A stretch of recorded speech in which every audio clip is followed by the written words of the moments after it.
Hello there. Well, this will stir the pot somewhat. Is the party over for both Boris and Rishi?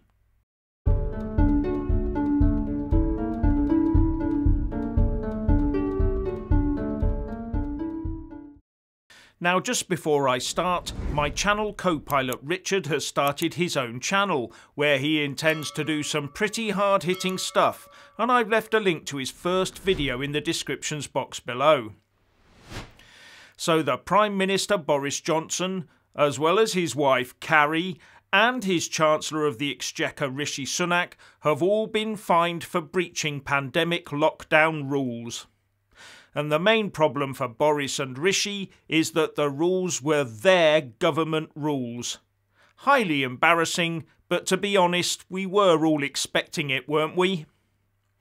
The only question left to answer is how many fines will each of the three end up getting?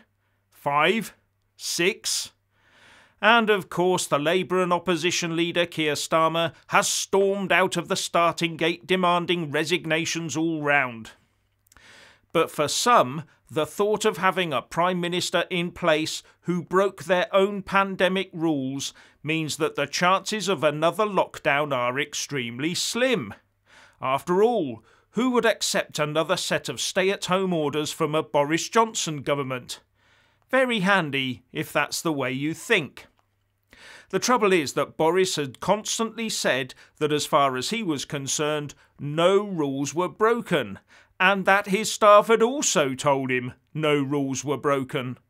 And on the 13th of December last year he told Sky News, "I can tell you once again that I certainly broke no rules. All that is being looked into."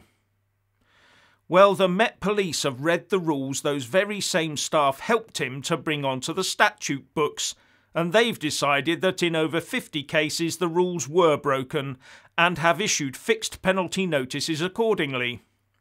But let's remind ourselves of what Boris told the House in answer to a question from Keir Starmer during PMQs on the 1st of December last year on the issue of one Downing Street party. As millions of people were locked down last year, was a Christmas party thrown in Downing Street for dozens of people on December the 18th? Prime Minister. Mr. Speaker, what I can tell the right honourable gentleman is that all guidance was followed completely during Number 10. And can I recommend to the right honourable gentleman that he does the same with his own Christmas party, which he's advertised for December the 15th, to which unaccountably he's failed to invite the deputy leader, Mr. Speaker. All that seems pretty cut and dried, although if you listen to it again it was not a complete sentence from Boris, or are we just talking semantics here? But it could be enough to call it misleading the House, so breaching ministerial rules, forcing Boris to resign. Anyway, this may all come down to public reaction. And while the Tories will be pushing the importance of not rocking the political boat while the Ukraine crisis continues, the opposition will be doing all they can to whip up anti-Boris Johnson and anti-Rishi Sunak sentiment, because they know if they can dislodge one of them, the other must go. While Boris will be keen to keep the ship tight for the opposite reason.